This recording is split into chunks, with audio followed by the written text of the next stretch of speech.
Driving in the rain can be a real hassle, especially with the windshield. The wipers just make things blurrier, leaving your view all foggy. One moment of inattention could lead to danger.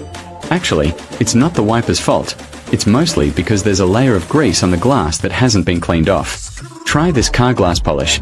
It's incredibly easy to use. First, wipe away any dust from the glass surface. Then squeeze a small amount of polish onto a sponge and wipe the glass evenly in one direction. Finally, rinse thoroughly with water and dry it off.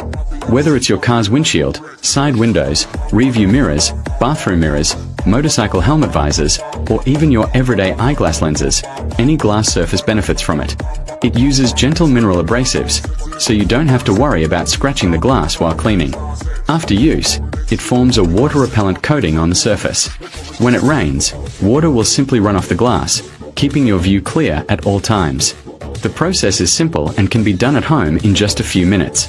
It's on sale now, so grab it while you can. The sooner you use it, the sooner you'll enjoy the peace of mind.